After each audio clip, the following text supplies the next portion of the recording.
Today is my birthday, and so I figured I'd talk about Spinosaurus, because that's what I normally do. So Spinosaurus was a large theropod that lived in North Africa during the late Cretaceous period. It is a very strange dinosaur with all kinds of very notable traits. Of course, it does have a long, thin snout filled with straight and conical teeth. Those teeth would have been perfect for catching slippery prey, like fish. Obviously, fish would have been the main thing on Spinosaurus's menu. But along with that, Spinosaurus likely had a long neck, huge and powerful arms with 3 massive claws on each hand, and proportionally short legs. However, that last bit is a little bit more controversial. But the most notable trait about Spinosaurus, and something that earned it its name of the high-spined lizard, is that sail on its back. Now, the exact purpose of this sail is not quite known, but it is likely that it was used for display, possibly to scare off an opponent, to make yourself look bigger, to attract a mate, or possibly to even identify different members of the same species. But on top of its huge sail, it also does have a very weird looking tail. The tail at first glance would almost look like a paddle because of the tall neural spines and the long chevrons.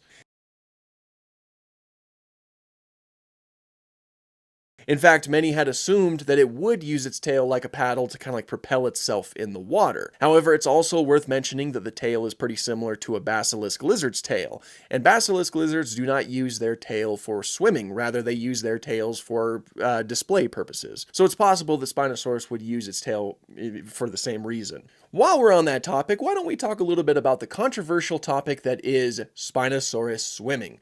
I'm sure that many of you think of Spinosaurus as a semi-aquatic dinosaur, very similar to like crocodiles. Well, there are some researchers who are in favor for that too. In fact, there are many who believe that Spinosaurus would spend most of its time in the water, swimming, diving, and doing all of these really crazy things. In fact, it was noted that Spinosaurus does potentially have incredibly dense bones, which is something that would help an animal control its buoyancy, dive and things like that.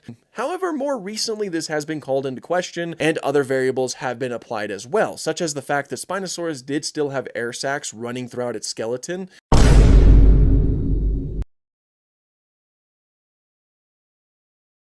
which wouldn't really help with the controlling of buoyancy thing. And Spinosaurus does have a huge surface area, that being the sail. That sail would create a lot of drag, even if it was just submerged underwater partially. So having that huge surface area wouldn't really be beneficial when you're trying to chase down fish underwater. So rather, it seems much more likely that Spinosaurus would spend most of its time on the shores or in shallow waters catching fish like that, a little bit more like a heron. Obviously, we need more data to say for certain, but that's kind of what the evidence supports right now.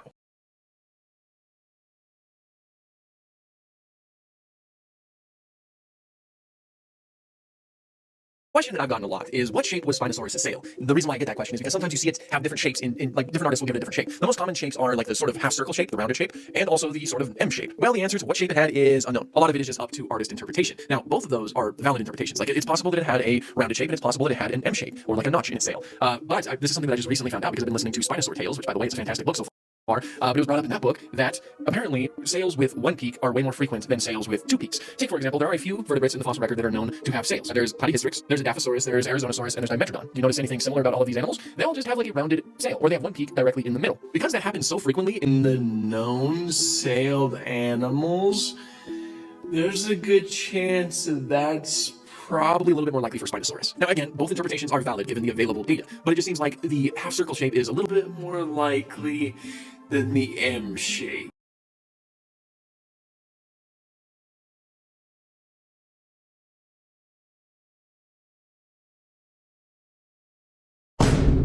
There a chance that Allosaurus had feathers? Now I know what many of you are getting ready to type right now. Absolutely not. There is zero evidence that Allosaurus had feathers.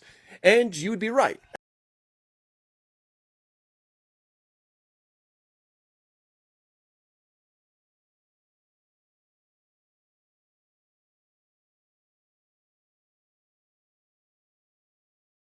As it currently stands, we don't have any direct fossil evidence that Allosaurus was a feathered dinosaur. However, that doesn't necessarily mean that Allosaurus didn't have feathers. In fact, there still is a possibility that it did. One thing that's important to remember about paleontology is that we are constantly learning new things about these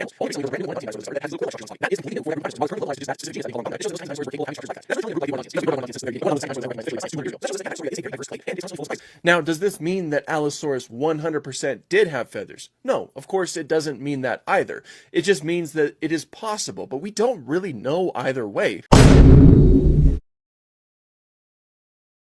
So we can't really say with confidence that Allosaurus did not have feathers, and we cannot say with confidence that Allosaurus did have feathers.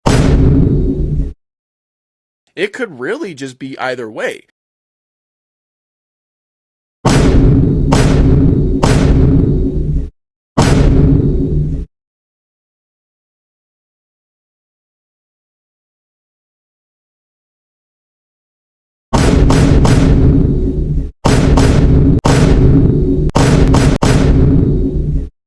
But oftentimes I think people get caught up on the fact that we don't have any evidence for it, and they like to say that Allosaurus and other such dinosaurs absolutely did not have feathers. And I just think that's a little bit flawed to think like that. And honestly, the same could go for practically any other dinosaur. I wouldn't be surprised if most, if not all, dinosaurs had some type of feathering. Like, even if it was just like tiny, small amounts of hair-like feathers that would be difficult to see. In fact, those are the type of feathers that might be possible on Allosaurus, given the fact that it's a larger theropod that lived in a relatively warm environment. So it might be sort of like sparse feathers, if it did have feathers, of course. So yeah, I wouldn't be too quick to dismiss the idea that more dinosaurs had feathers than what we previously